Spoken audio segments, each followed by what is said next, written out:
প্রিয় শিক্ষার্থী বন্ধুরা, আসসালামু আলাইকুম। আশা করি তোমরা ভালো আছো। তোমার এই কামনা রাখি সবসময়। নোয়াখালী সরকারি কলেজ অনলাইন শ্রেণী কার্যক্রমের ধারাবাহিকতায় আজকে আমি অনার্স দ্বিতীয় বর্ষ রসায়ন দ্বিতীয় পত্রে ভৌত রসায়নের দুইটি গুরুত্বপূর্ণ টপিকস নিয়ে আলোচনা করব। তোমরা জানো ভৌত রসায়নের হচ্ছে রসায়নের ওই এমন একটি অংশ পাঠ যার সাথে গাণিতিক হিসাব নিকাশ এবং ফর্মুলা ওতপ্রোতভাবে জড়িত। তাই এই বিষয়টি যখন আমরা অধ্যয়ন করব তখন আমাদেরকে গাণিতিক বিষয়গুলো খুব মনোযোগ সহকারে চেষ্টা করে আয়ত্ত করতে হবে এবং বারবার প্র্যাকটিসের মাধ্যমে এর গভীরে আমরা প্রবেশ করতে পারবো। তখন আমরা এর থেকে নির্যাস গ্রহণ করে আনন্দ অনুভব করব। হচ্ছে এটি একটি কঠিন এবং বুঝতে কষ্ট হয় এমন একটি সাবজেক্টে পরিণত হয়। তো আমরা সেই অভিজ্ঞতা থেকে তোমাদেরকে বলি যে যত বেশি প্র্যাকটিস করবে তত বেশি তোমরা ভৌত রসায়ন বা ফিজিক্যাল কেমিস্ট্রি সম্পর্কে জানবে এবং তোমাদের আয়ত্তে আসবে। আমরা আমাদের পাঠে চলে আসি। আমাদের যে দুটি টপিক নিয়ে আজকে আলোচনা করব, একটি টপিক হচ্ছে আংশিক মোলার রাশিমালা, অপরটি হচ্ছে রাসায়নিক বিভব। আসলে আমি রাসায়নিক বিভবকে আলোচনা করার জন্য কেমিক্যাল পটেনশিয়ালকে আলোচনা করার জন্য আমার প্রাথমিকভাবে আংশিক মোলার রাশিমালাটি জানতে হয়। সেই বিষয়ের জন্য সেই থেকে আমরা প্রথমে আসি আংশিক মোলার রাশিমালা। সংজ্ঞায় আমরা বলতে পারি তাপমাত্রা, চাপ এবং অন্যান্য উপাদানের মোল সংখ্যা স্থির থাকলে কোনো সিস্টেমের, তাহলে তাপমাত্রা, চাপ এবং অন্যান্য উপাদানের মোল সংখ্যা স্থির থাকলে কোনো সিস্টেমের এমন প্রচুর পরিমাণের মধ্যে ওই সিস্টেমের একটি উপাদানের এক মোল যোগ করলে সিস্টেমের গণমাত্রা তেমন কোনো উল্লেখযোগ্য পরিবর্তন না ঘটিয়ে পরিমাণগত ধর্মের যে বৃদ্ধি ঘটে তাকে আংশিক মোলার ধর্ম বলে। এখন এই সংজ্ঞাটাকে ব্যাখ্যা করার জন্য প্রথমে কিছু কথা বলি যে আমাদের একটি সিস্টেম কল্পনা করব আমরা, যে সিস্টেমের মধ্যে আমাদের একাধিক উপাদান থাকবে। তাহলে একাধিক উপাদানের মধ্যে একটি মাত্র উপাদানের এক মোল যোগ করব, তাহলে অন্যান্য উপাদানের মোল সংখ্যা স্থির থাকবে। ওই সিস্টেমের তাপমাত্রা এবং চাপও স্থির থাকবে।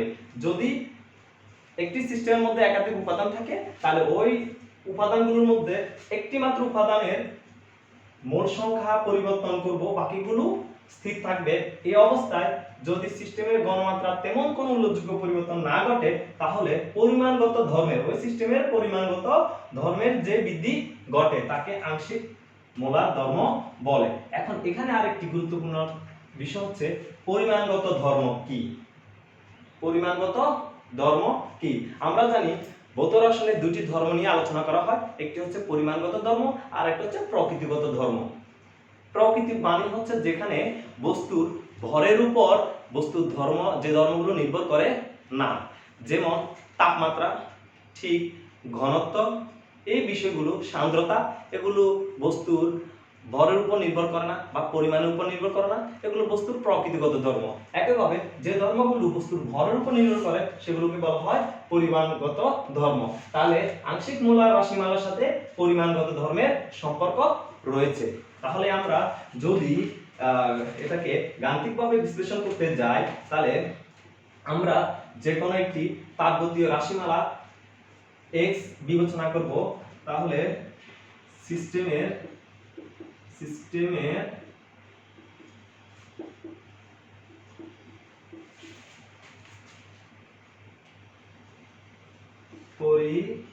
পরিমাণগত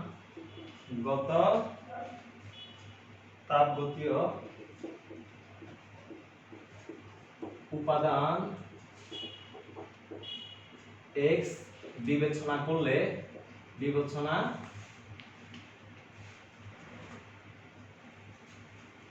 করি যার মান তাপমাত্রা, চাপ ও বিভিন্ন উপাদানের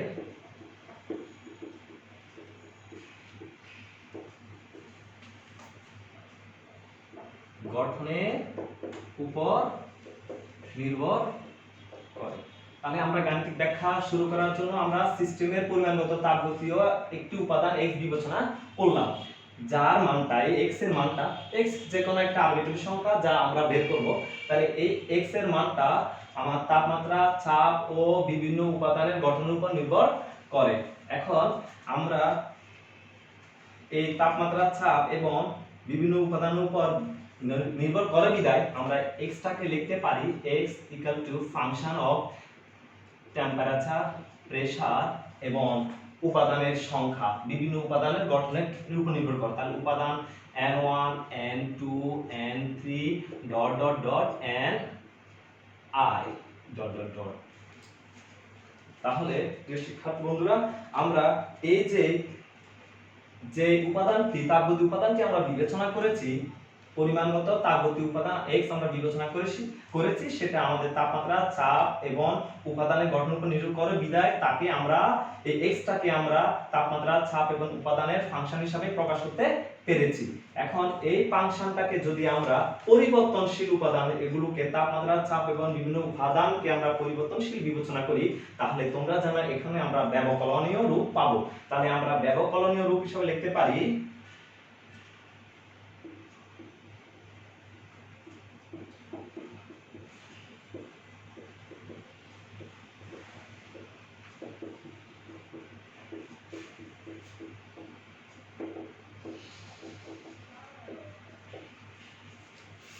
dx equal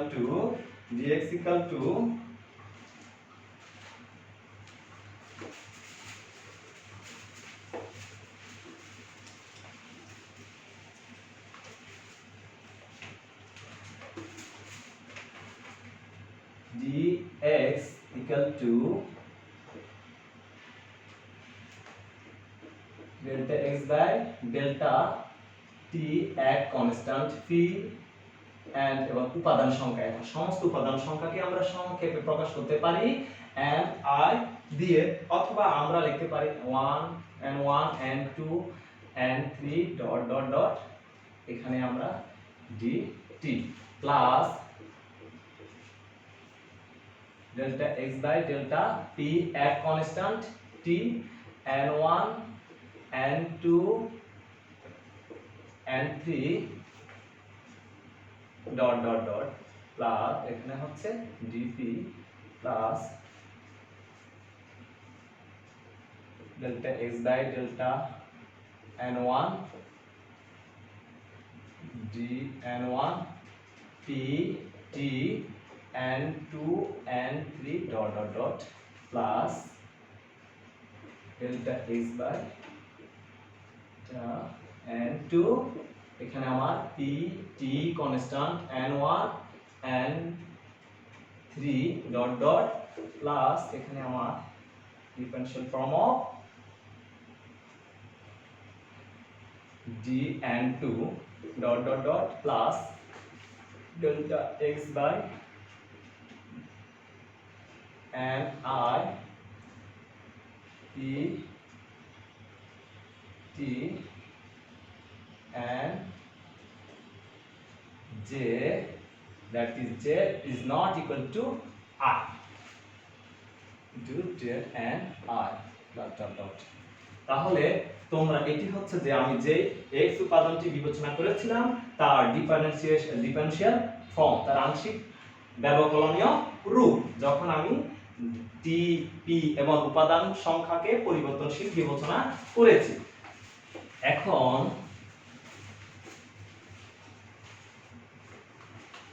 একটু খেয়াল করে দেখো শিক্ষার্থী বন্ধুরা, আমরা যখন এই উপাদানটাকে, এটা হচ্ছে আমার যে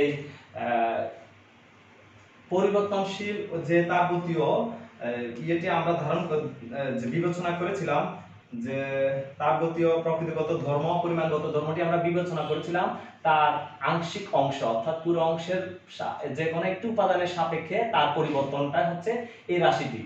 তার যে কোনো একটি, আমি যদি n1 রাশিটি বিবেচনা করি, উপাদানের পরিমাণটি বিবেচনা করি, তার সাপেক্ষে আমার যে পরিমাণগত উপাদানটি বিবেচনা করেছি তার পরিবর্তনটা হচ্ছে এই ব্যবকলনীয় রূপ। তাহলে আমরা এই ব্যবকলনীয় রূপকে লিখতে পারি dx1 by dn1 t n2 n3 equal to হচ্ছে x1 বার, যাকে আমরা বলবো উপাদান 1 এর মোলার রাশিমালা। উপাদান 1 এর অর্থাৎ প্রথম উপাদানটির 1 এর মোলার রাশিমালা। একইভাবে আমরা এই যে দ্বিতীয় নম্বর উপাদানটির জন্য এই ব্যবকলনীয় রূপটিকে বলবো আমরা উপাদান 2 এর মোলার রাশিমালা। একইভাবে আমরা তৃতীয় নম্বরটির জন্য পাবো উপাদান 3 এর মোলার রাশিমালা। সেই সুবাদে আমরা পুরো সমীকরণটাকে লিখতে পারি dx delta x by delta t at t n1 n2 n3 dt plus delta x by delta p dp t n1 n2 n2 dot dot plus x1 bar d x1 bar dn1 x2 bar dn2 plus dot dot dot x I bar dni, যেখানে I not equal to j। Just হচ্ছে এটা আমার চলমান থাকবে, উপাদান সংখ্যার সাপেক্ষে আমার আয়ের মানটা পরিবর্তন হবে। তোমরা গাণিতিকভাবে এই ধরনের অনেক সমস্যার সমাধান করেছো। তাহলে আমরা পুরো এই পরিমাণগত উপাদানটিকে এই সংক্ষিপ্ত ফর্মে বিবেচনা করতে পারি। এটি হচ্ছে আমার আংশিক মোলার রাশিমালা পরিবর্তনের জন্য তাপ এবং চাপের সাপেক্ষে একটি সরল সমীকরণ। এখন আমরা স্থির তাপমাত্রা ও চাপে এখন আমরা আমাদের সংজ্ঞায় প্রথমে বিবেচনা করেছিলাম যে তাপমাত্রা এবং চাপ স্থির থাকবে। তখন আমরা লিখতে পারি স্থির তাপমাত্রা ও চাপে dx স্থির তাপমাত্রাতে dt 0, স্থির চাপে dp 0। যদি এই dt 0 হয় তাহলে পুরো রাশিটি 0 হবে, dp 0 হয় পুরো রাশিটি আমার 0 হবে বা পুরো পদটি আমার 0 হবে। তাহলে আমি লিখতে পারি x1 বার dn1 প্লাস x2 বার dn2 প্লাস x3 বার dn3 plus dot dot dot plus xi বার dni। এটি হচ্ছে প্রকৃতপক্ষে আমার মোলার রাশিমালার সাধারণ সমীকরণ। এটি হচ্ছে মোলার রাশিমালার সাধারণ সমীকরণ। তাহলে প্রিয় শিক্ষার্থী বন্ধুরা দেখো, এই আমরা যখন সংজ্ঞা অনুসারে আমরা এই সমীকরণ থেকে স্থির তাপমাত্রা এবং চাপকে বিবেচনা করলাম, তখন আমরা dt 0 পেলাম, dp 0 পেলাম। তাহলে স্থির তাপমাত্রার কারণে এই পদটি 0, স্থির চাপের কারণে এই পদটি 0। তাহলে আমরা যে পরিমাণগত রাশিটি বিবেচনা করেছিলাম তার ব্যবকলনীয় রূপটাই হচ্ছে আমার এই সমীকরণ, আর এটি হচ্ছে মোলার রাশিমালার সাধারণ সমীকরণ। আশা করি তোমরা বুঝতে পেরেছো এবং তোমরা এই বেসিক সমীকরণটাকে বারবার প্র্যাকটিস করবে, কারণ সামনে অনেক জটিল এবং গুরুত্বপূর্ণ সমীকরণ সমাধান করার ক্ষেত্রে এই বেসিক নলেজটি তোমার লাগবে।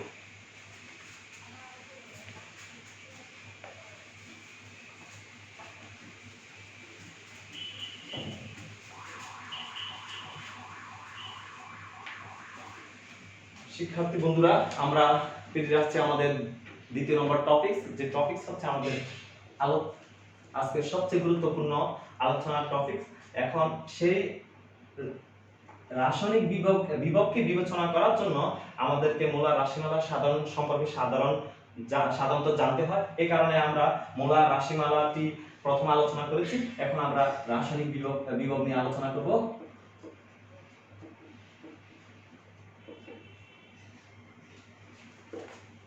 Chemical potential. পটেনশিয়াল শব্দটার সাথে তোমরা ভাষাগতভাবে পরিচিত। পটেনশিয়াল মানে হচ্ছে যে তোমার কাজ করার সক্ষমতা, কাজ করার সক্ষমতা। ঠিক রাসায়নিক পটেনশিয়ালও হচ্ছে আমাদের অনেকটা সিস্টেমে রাসায়নিক উপাদানগুলোর কাজ করার সক্ষমতা বা সিস্টেমের কাজ করার সক্ষমতা। এখন সাধারণত একটি সিস্টেমের কাজ কি করবে করবে না সেটা আমরা কি দিয়ে আলোচনা করি, সেটা আমরা গিবস মুক্ত শক্তি দিয়ে আলোচনা করি, তোমরা জানো। তাহলে আমার রাসায়নিক বিভব যখন আমরা সংজ্ঞায়িত করব তখন আমাদের সরাসরি এর সাথে একটি রাশি চলে আসবে, সেটি হচ্ছে গিবস মুক্ত শক্তি। আমরা আসলে সংজ্ঞাটা লিখে ফেলি, সংজ্ঞা লিখে আমরা সংজ্ঞা নিয়ে আলোচনা করি।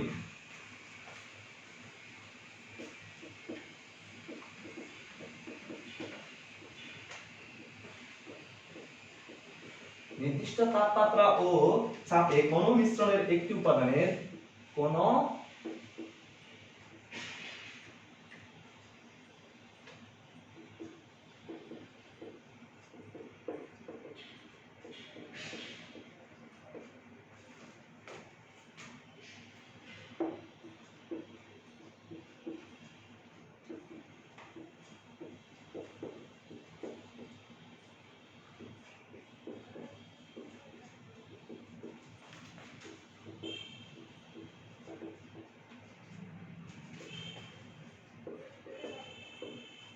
নির্দিষ্ট তাপমাত্রা ও চাপে কোন মিশ্রণের একটি উপাদানে, কোন মিশ্রণে একাধিক উপাদান রয়েছে।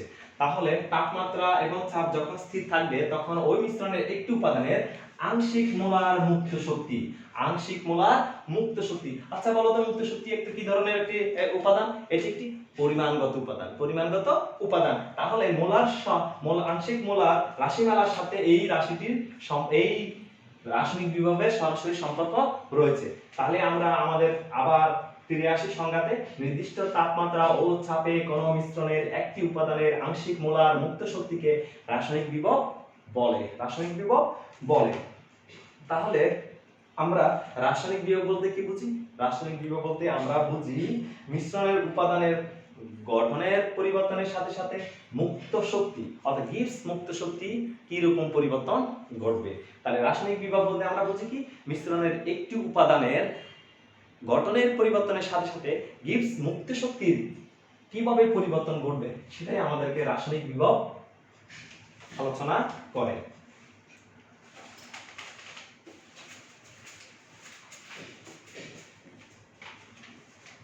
এবং গিবস এবং রাসায়নিক বিভবকে একে মিউ দ্বারা প্রকাশ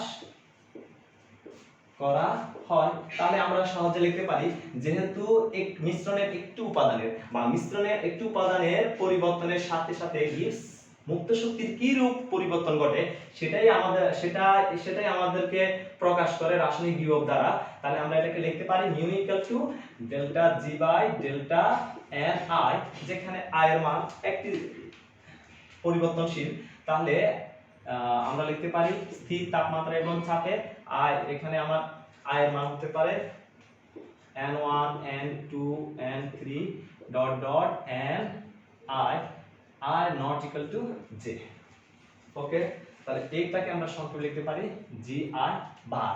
তোমাদের মনে আছে আমরা আংশিক মোলার রাশিমালাকে x বার দিয়ে প্রকাশ করেছিলাম, x বার দিয়ে প্রকাশ করেছিলাম। ঠিক আমরা এখানেও এটা যেহেতু একটি, দেখো এটা একটি আংশিক মোলার মুক্ত শক্তি, আংশিক মোলার মুক্ত শক্তি উপাদানের সাপেক্ষে, উপাদানের সাপেক্ষে, উপাদানের সাপেক্ষে ni এর সাপেক্ষে g, ni এর সাপেক্ষে g, ni দ্বারা কি বোঝায়? উপাদান সংখ্যা, উপাদান সংখ্যা। যদি আমি একটি উপাদান বিবেচনা করি সেটা হচ্ছে n1, সরি আমি যদি প্রথম উপাদানটি বিবেচনা করি সেখানে i এর মান হবে 1, আমি যদি দ্বিতীয় উপাদানটি বিবেচনা করি সেখানে i এর মান হবে 2, আমি যখন তৃতীয় উপাদানটি বিবেচনা করব i এর মান হবে 3, যখন আমি তৃতীয়টি নেব তখন প্রথমটি দ্বিতীয়টি ধ্রুবক, যখন আমি প্রথমটি নেব তখন দ্বিতীয়টি এবং তৃতীয়টি ইত্যাদি উপাদানগুলো স্থির। তাহলে আমরা এই মুক্ত শক্তি ইকুয়াল কি পাবো? মুক্ত শক্তি আমরা পাবো একটি উপাদানের আংশিক আমরা তাহলে রাসায়নিক বিভব শক্তি ইকুয়াল কি পাবো? একটি উপাদানের আংশিক মোলার মুক্ত শক্তি, একটি উপাদানের আংশিক মোলার মুক্ত শক্তি। এখন এই যে ব্যবকলনের রূপ সেটা হচ্ছে কিভাবে এটার পরিবর্তন ঘটে। তাহলে রাসায়নিক বিভব দ্বারা কি বোঝায়? মিশ্রণের একটি উপাদানের আংশিক মোলার মুক্ত শক্তির পরিবর্তনের হারটা বোঝায়। মুক্ত শক্তির উপাদান পরিবর্তন কিভাবে হয় সেটা বোঝায়। এখন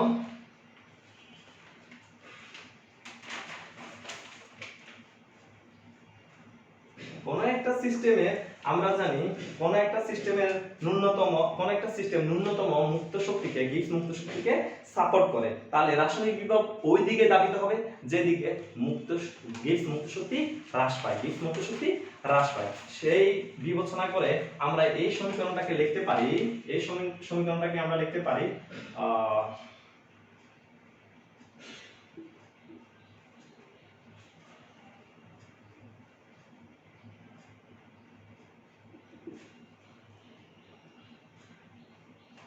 dg equal to dg by delta g by delta t at constant p n1 n2 n3 dot dot dot n I dot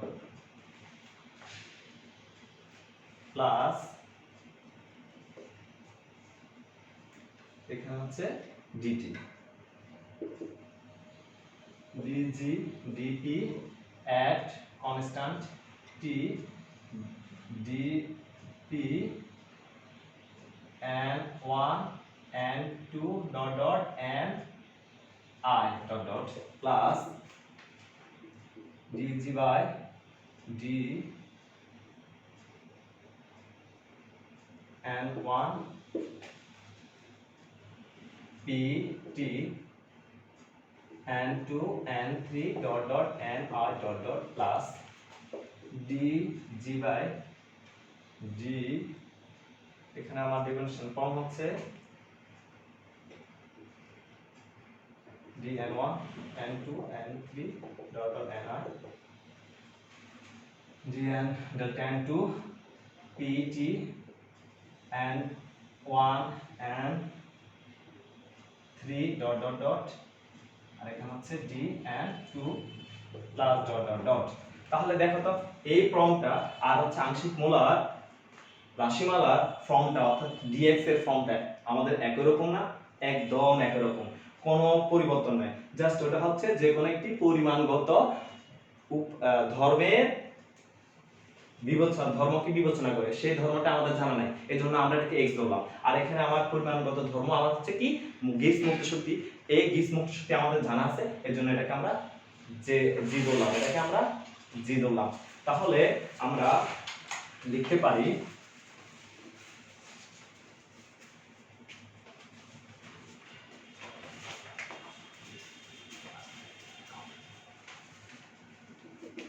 dg equal to, তোমরা জানো গিবস মুক্ত শক্তিকে আমরা প্রকাশ করি কি দিয়ে?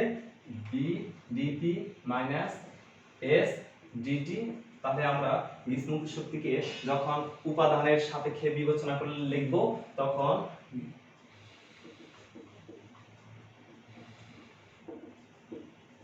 রাশিমালাকে উপাদানের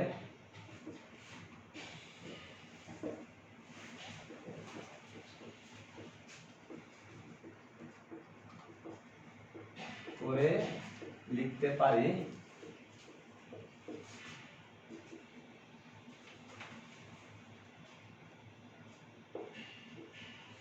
এই যে দুটি পদ, একটি হচ্ছে আমার তাপমাত্রার পরিবর্তন এবং আরেকটি হচ্ছে চাপের পরিবর্তনের সাপেক্ষে আমরা লিখতে পারি b dt s dt। আর উপাদানের সাপেক্ষে উপাদান কিভাবে পরিবর্তন হলে হয় তার মোলার রাশিমালার সাপেক্ষে আংশিক মোলার রাশিমালার সাপেক্ষে লিখে ফেলতে পারি delta g by delta n1 g n1 n2 p t n2 n3 dot dot dot plus delta g by delta n2 g n2 p t n1 n3 dot dot dot plus dot dot dot। তাহলে দেখো আমরা এই যে dg অর্থাৎ Gibbs মুক্ত শক্তির পরিবর্তনটা আমরা যদি আমাদের উপাদানের পরিবর্তনকে অর্থাৎ এটাকে যদি আমরা একটি বদ্ধ সিস্টেম বিবেচনা করে আলোচনা করতাম তখন কিন্তু আমাদের অতিরিক্ত এই ব্যবকলনীয় রূপটিকে আমরা এখানে প্রকাশ করতাম না, শুধু আমরা কিভাবে কি লিখতাম B is equal to B DT minus S DT. তোমাদেরকে এইসব বিষয় একটু মনোযোগ সহকারে খেয়াল করতে হবে। আমি কি সিস্টেমটাকে বদ্ধ অবস্থায় বিবেচনা করছি নাকি আমি এটাকে খোলা অবস্থা বিবেচনা করছি? আমি নিঃসন্দেহে এটাকে আমি এখন খোলা অবস্থায় বিবেচনা করেছি, অর্থাৎ আমি এখানে আমার উপাদানগুলোর পরিবর্তনকে বিবেচনা করেছি। এখন তোমরা জানো g equal to h minus ts। তাহলে এই পদটি কিভাবে আসছে আমি একটু দেখাচ্ছি তোমাদেরকে।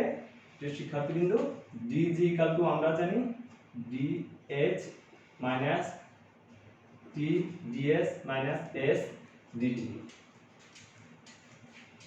আমরা জানি তাপগতীয় প্রথম সূত্র থেকে আমরা জানি q equal to E plus PV। তাহলে আমরা লিখতে পারি dq equal two dE plus P dV minus B plus B dP। আবার আমরা জানি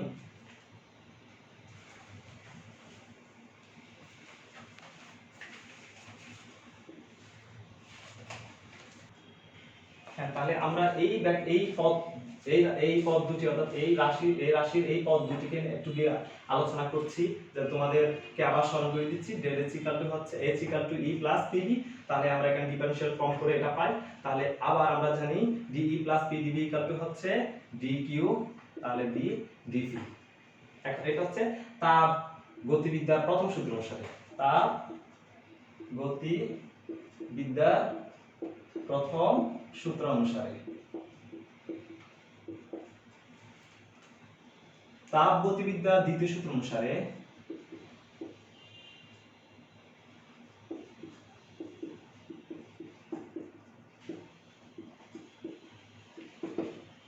আমরা জানি dq ইকুয়াল টু হচ্ছে ds বাই t। সেখান থেকে আমরা পাই, তাহলে আমরা তাপ গতিবিদ্যার দ্বিতীয় সূত্র অনুসারে কি পাই? তাপ গতিবিদ্যার দ্বিতীয় সূত্র অনুসারে পাই dq ইকুয়াল টু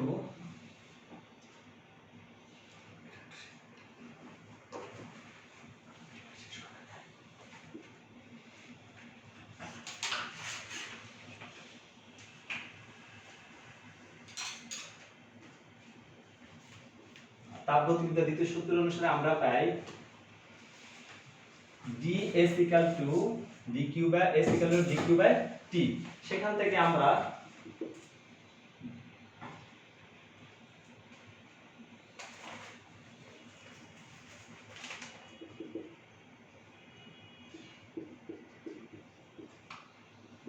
তাপগতিবিদ্যার দ্বিতীয় সূত্র অনুসারে আমরা পাই ds equal to dq by t। সেখান থেকে আমরা পাই dq ইকুয়াল টু হচ্ছে t ds। তাহলে আমরা এই দুটি পদকে যখন এখানে বসাবো, দেখো এই সূত্রে যখন আমরা dh এবং dq এর মান বসাবো, তখন আমরা dg ইকুয়াল টু পাবো b dp minus s dt। এটি কিন্তু আমার রাসায়নিক বিভব আলোচনার অংশ নয়, কিন্তু এই পদটি কিভাবে আসছে সে জিনিসটি তোমাদেরকে স্মরণ করে দেওয়ার জন্য আমি মৌলিক অংশ থেকে, অর্থাৎ গিবস মুক্ত শক্তির মৌলিক রাশিমালা থেকে আমি এই পদটিকে বের করে দিলাম। তোমরা যখন dq এর t ds মানটা এখানে বসাবা, dg এর তখন এবং যখন dh এর মানটা এখানে বসাবা, তখন তুমি dg equal to b dp minus s dt পাবে। এই কাজটি তোমাদের হোমওয়ার্কের মতো থাকলো। এখন আমরা চলে আসি আমাদের মৌলিক রাশিমালায়। আমরা যদি এই সমীকরণটাকে সংক্ষেপ প্রকাশ করতে চাই, তাহলে আমরা লিখতে পারি dg equal to b dp minus s dt plus summation of I equivalent to 1 to I equals to j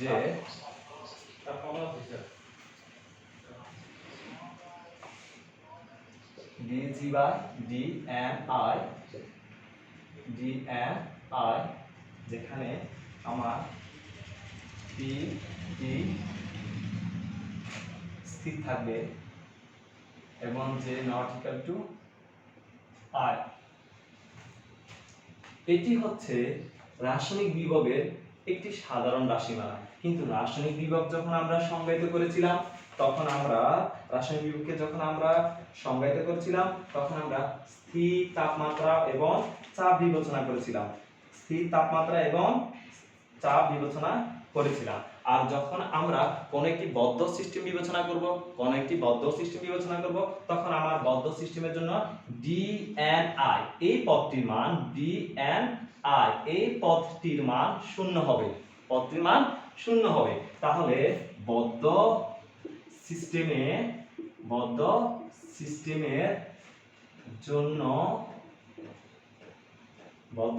জন্য আমরা পাই dg equal to bdp minus sdt। এখন আবার স্থির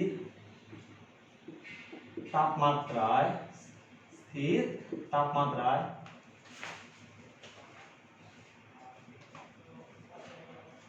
একটি বস্তুর মোলার আয়তন বা একটি সিস্টেমের মোলার আয়তন চাপের উপর নির্ভর করে। যেহেতু আমরা একটি মোল বিবেচনা করেছিলাম, একটি উপাদান বিবেচনা করেছিলাম, তাহলে আমরা লিখতে পারি যেহেতু তাপমাত্রা স্থির, এখানে তাপমাত্রা স্থির, তাহলে dt ইকুয়াল টু হবে কত 0। তখন আমরা dg ইকুয়াল টু লিখতে পারবো bdp। কিন্তু সংজ্ঞা থেকে আমরা পাই নির্দিষ্ট তাপমাত্রা চাপে কোন মিশ্রণের একটি উপাদানের আংশিক মোলার মুক্ত শক্তিকে তখন আমরা এই আংশিক মোলার মুক্ত শক্তির পরিবর্তনে আমরা লিখতে পারবো তার রাসায়নিক বিভব।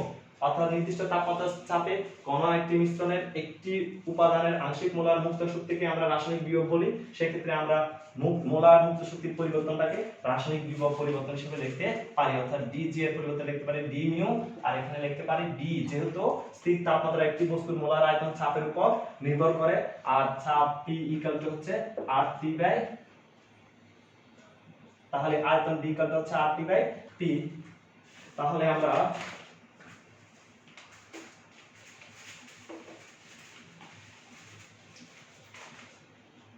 লিখতে পারি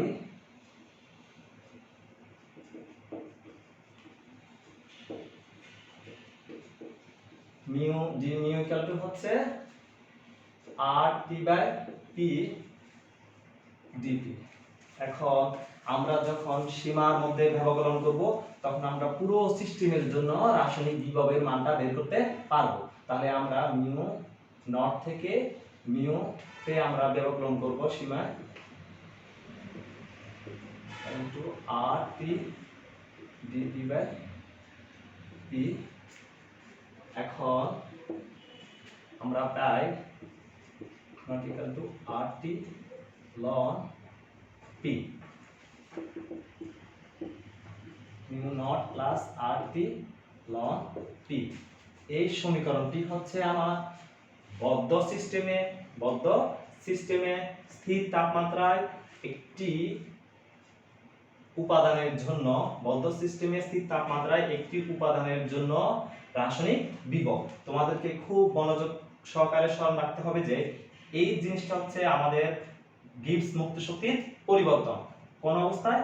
এটা হচ্ছে স্থির তাপমাত্রায় বদ্ধ অবস্থায়। আর আমরা সংজ্ঞা অনুসারে জানি যে স্থির তাপমাত্রা এবং চাপে মোলার গিবস মুক্ত শক্তির পরিবর্তন এই হচ্ছে রাসায়নিক বিভব। সেই সংজ্ঞা অনুসারে আমরা লিখতে পারি dg এর পরিবর্তে লিখতে পারি d mu, যেখানে mu হচ্ছে রাসায়নিক বিভবকে প্রকাশ করার প্রতীক। প্রিয় শিক্ষার্থী, তোমাদেরকে আমরা চেষ্টা করেছি এই জটিল বিষয়টিকে সহজ করে উপস্থাপন করার জন্য। তবে আমাদের পরিশ্রম সার্থক হবে তখনই যখন তোমরা প্র্যাকটিস করবে এবং প্র্যাকটিস করে বিষয়টি আয়ত্ত করবে। এবং যদি কোনো জায়গাতে তোমাদের কোনো ধরনের সমস্যা হয় তাহলে তোমরা সরাসরি ওভার দ্য ফোন আমার সাথে কন্ট্যাক্ট করতে পারবা। আমি তোমাদেরকে চেষ্টা করব জিনিসটাকে আরো সহজ করে দেওয়ার জন্য। তোমাদের জন্য শুভকামনা রইল। তোমরা সবসময় ভালো থাকো। আল্লাহ হাফিজ।